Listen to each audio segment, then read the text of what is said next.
So today I'm really excited to have a new friend with me on the show. Andi Graham is CEO and managing partner of Big C, based in St. Petersburg, Florida.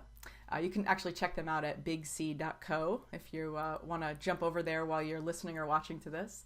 Andi and I actually met back in October, just a few months ago, at a conference called AgencyCon in Breckenridge. And I was keynoting the conference, and we ended up sitting together, struck up this conversation, and everything that she was saying was really interesting to me in terms of how much transition and transformation her agency was going through. And I thought that would be a really, really great topic to bring to the audience. So really looking forward to talking about transitioning from a single ownership to a partnership model. I know a lot of you are thinking about that and are always asking me questions about that. Transforming an agency from maybe typical web development methodologies to an agile firm. That's also something that comes with a lot of change, and we did that at my own agency, so I have a lot that resonates with me for that. Opening up maybe a second location, and then how the culture of an organization impacts all of these things and vice versa. So I know it's a lot to cover in a 15 to 20 minute show, but I think we can do it. And Andi, thank you so much for being here. Yeah, thanks so much for having me, Kelly. So let's start out with the origin story. Big Sure. C, how did you found it? What was the sort of the backstory there? And then how did you go from single owner to where you are today with the partnership? Sure. I think like a lot of agency owners, I was an accidental entrepreneur. I just happened to be responsible, accountable. I'd answer the phone when people would call me, and I'd do what I said I was going to do. Oh So my God. I know trust me, it still doesn't Mind-blowing. happen. Yeah, I know. I know. And it's so funny how many clients you hear that from. Well, the last people I called wouldn't even answer the phone when Right. so, Right. so it kind of started as I had a lot of freelance work, and I was doing a master's degree, and I was working half time at another agency, and I kind of just happened to have some projects fall into my lap at a really opportune time in my life. Happened to be the week that I gave birth to my daughter was the last week of paid income of any other, on anybody else's dime. So all those things kind of conspired. I hired a couple employees that first year, and then it's just kind of grown organically through that. There's no outside investment. I have no debt. There's none of that. And about 3 years ago, so that 2015, we'd had a really rough year. 2014 and 2015 were kind of rough. I was introducing marketing into the agency, but it hadn't taken off yet. I knew I needed some retainer-based income. So it was all project based before that. It was all Okay. project-based, which Wow. is feast or famine. And Yeah. so there's a lot of, I don't think I was making smart hiring decisions. I was quick to hire and slow to fire, which is exactly the opposite of what you're supposed to do. So I would hire just for workload, and then have to support folks because I have an incredible indebtedness to the employees that we bring on. So, I'm figuring out how to do this. And so it was a tough couple of years. We did great work, and we stayed afloat, but I wasn't feeling really comfortable about where we were. So at that point, I was attending some agency owner events around through a company called the Bureau of Digital. Yep. And I was just loving the interaction I had with really getting some of the difficult things I dealt with off my chest, and talking to people who understood what I was going through, something I hadn't found here in the area. When I got back to town after one of the conferences, I actually reached out to another agency owner here, and he and I started having, we called it co-commiseration lunch, where we'd talk about clients and projects and employees and running the agencies and how we did that. And after a few months, we started saying, well, this sounds really strange, but why wouldn't we do this together? Right. We kind of dominate our regional market anyways. Why wouldn't we merge? And so after quite a few conversations, we ended up deciding to merge the two agencies. It was really a seamless. We kind of put our team structures next to each other, and they just fit together like a puzzle. We knew exactly who's would fill which role and where they would go, and That how never we would happens, by so. the way. You Yeah. know how rare that is. Yeah, it was very rare. And we Yeah. had I don't even think we had one personnel situation where there was a conflict. So it really merged very well. And it just had a lot of it to do with like who was more senior versus the others and things like that. Luckily, I have a team who support me completely, and they were skeptical, but they went through it with us. And it was that sort of storm, norm, form thing that everybody talks about. We thought we wouldn't go through because everything fit together, but looking back over the past 3 years, that was definitely what happened. So Yeah. I went from being a sole owner to having two business partners. So 100% to 30%, 33.333%. So. And we will touch on, definitely the culture and the team and how important that is, Sure. toward the end today. But let's kind of transition a little bit to the workflow and the methodology, because around the same time, you went from, you basically said to the team, I think we should become an agile shop. Mm-hmm. And so bringing in these new partners, having like this cross section or merged team structure, and now all of a sudden we're going to change everything about how you do what you do every day. Yeah. So tell me a little bit about why you did that, and what was it that clicked for you that this is the approach that we should take? Sure. I had been doing a lot of research around how this might work for a marketing-based agency. So we do traditional WordPress development, start to finish, waterfall, whatever that is. Yep. When I was an agency with 10 to 12 employees, it was easy to kind of throw work wherever anybody had time. There wasn't a lot of accountability around here was the estimate and here's how much you're working. Here are the smaller tasks, things like that. Yeah. It was whoever was available got things done. Mm-hmm. Now with 20 some employees, we realized there had to be a lot more organization around the workflows themselves. We wanted more accountability in our marketing retainers and have been doing a lot of research into agile marketing specifically and how those things worked. And so we had been merged 6 months at this point when we decided to just pull the trigger. Wow. I have a partner who is our COO, so he's our operations guy, and he was just planning and planning and planning and planning. And I finally said, that's it. We're just doing it. It's starting August 1st. We're going all in. And so we literally we set up some Trello boards. We had a sprint planning meeting. It was, a complete cluster. And for the first, but you just have to do it. And so it's amazing how quickly, we sat down, we did a huge leadership retreat on Friday, and everyone around the table sat down and said, how did we ever get anything done before this was how we did it? Yeah. Because we have so much accountability now for every task that happens, where it's at in the process, who's in charge of it, who's leading it, which team is working on it. We have just so much more insight into how we work, why we work, and where our money's going as well. So yeah. Great. No, and like I said at the beginning of the show, that resonates with me tremendously, because we weren't an agile shop until probably 4 or 5 years before I sold the agency. And looking back, I feel the same way. I don't know how we did what we did for almost 10 years before that.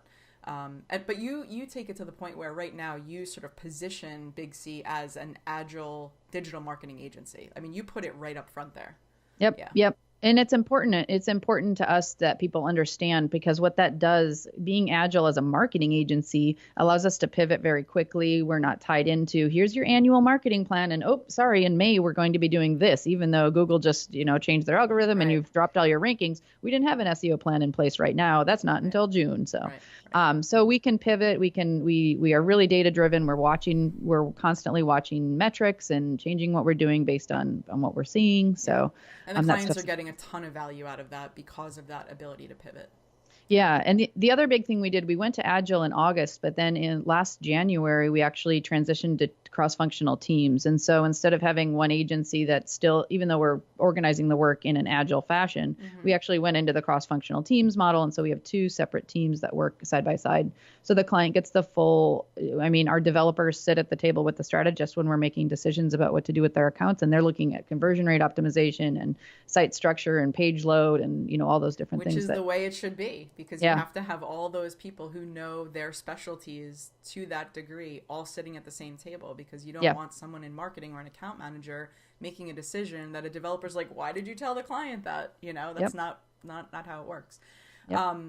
So talk a little bit more about the team from the perspective of how you as a leader give them direction, but also balance that with equal parts of autonomy so that they can figure out the nuances themselves. Sure. This has been really interesting for me because I'm a little bit of a control freak, which I'm sure a lot of your agency owners are. So yeah.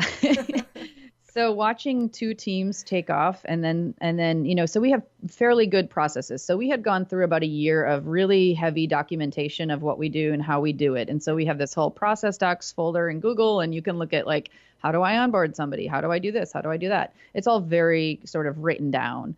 What we've had to do is kind of consider those as frameworks versus, tried and true Bibles. And so each team has really started working together in very different ways based on each team's personalities and strengths and weaknesses and things like that. Yep. So each team has their own variations on those processes. As long as the clients are happy, I don't care, even though I did care a little bit.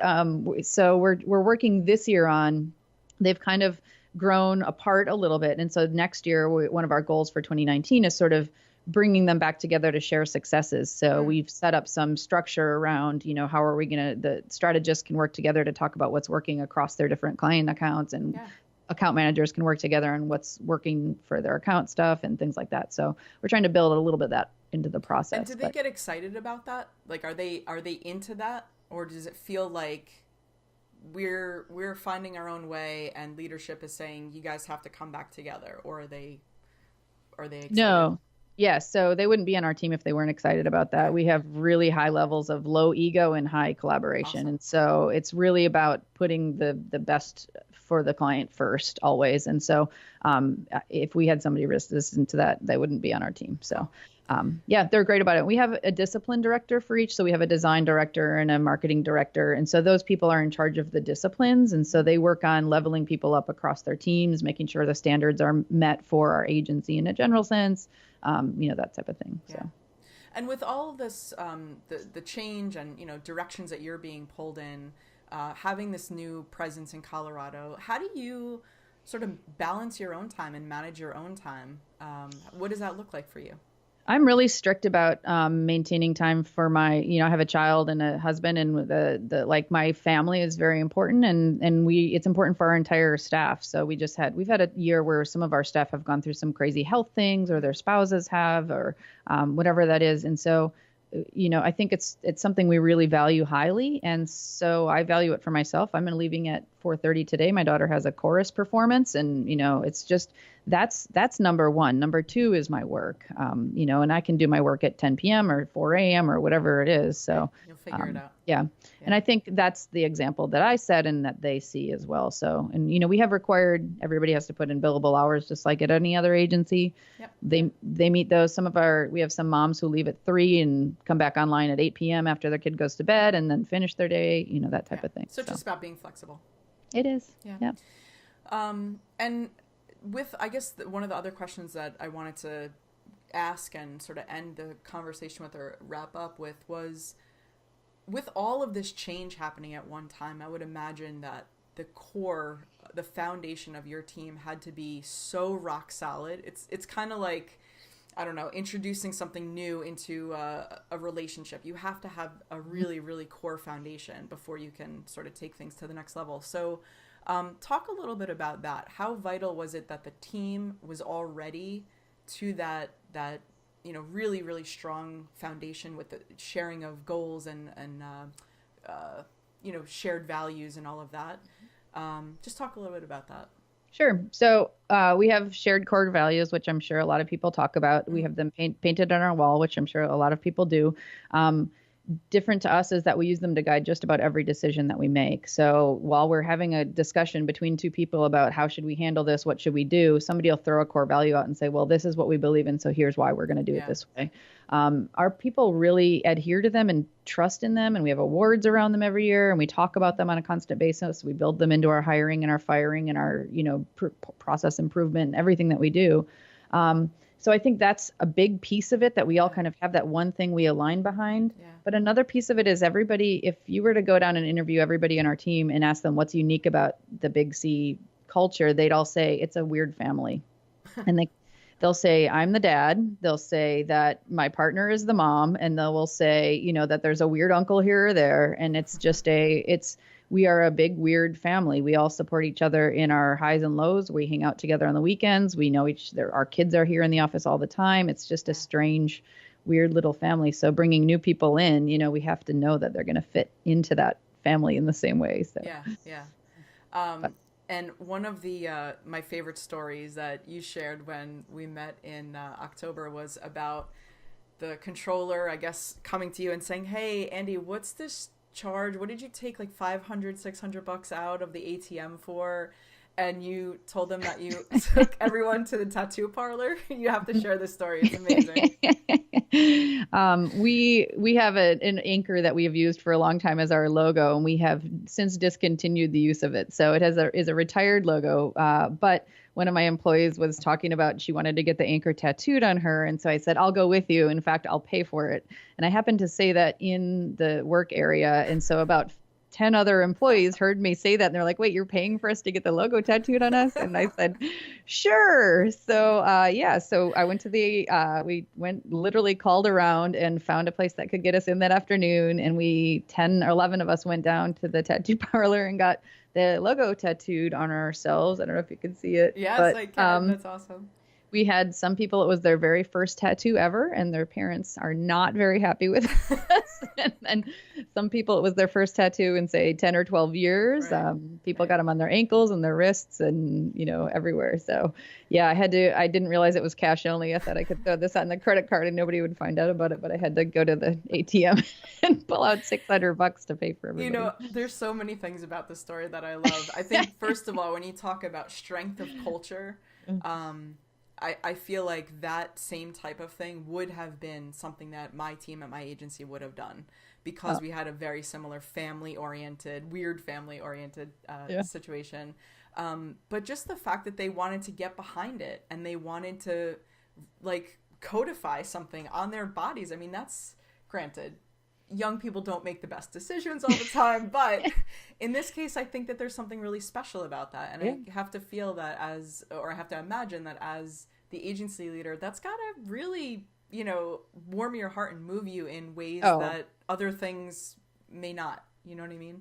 Absolutely. That was definitely one of the highlights of owning this business and doing this, and this being my life for sure. And I should note that they weren't all that young. Most of my employees are in their mid-30s. So they knew what they were making decisions. Yeah, absolutely. So as we wrap up, is there anything that, we've covered so many different things in this conversation and it's been great. But is there anything that you would sort of pull out as, I don't know, maybe the one takeaway or the one thing that you might hang your hat on when talking with other agency owners, if they're going through any of these things, whether it's opening up a second office location, thinking about developing a partnership, maybe moving into Agile methodology, whatever it is, just something that you can kind of pick out and say, this is what I would do, or this is what I would suggest. Yeah, I think one of the biggest things for us has been alignment, and it's really knowing that we are aligned behind the same things, not just goals, but values, core focus, the things that are our vision for the agency. We just went through a divorce with one of our partners, and so that was a big thing. We were just misaligned on what was important and what our priorities are. And so I think when the whole team is aligned and know those things and truly believe in those things, not just hear the talk, I think. Not just paint it on the wall. Yeah, exactly. Live by it. You can make anything happen. Yeah. Yeah. Awesome. Thank you so much. I really appreciate this. Thank you. It's good to talk to you. You too. All right. We'll talk soon. All right. Bye. This episode has been brought to you by Workamajig, the #1 creative agency management software. Show notes at thrive.workamajig.com. Find out how your creative agency can become more productive and more profitable. Schedule your demo at thrive.workamajig.com.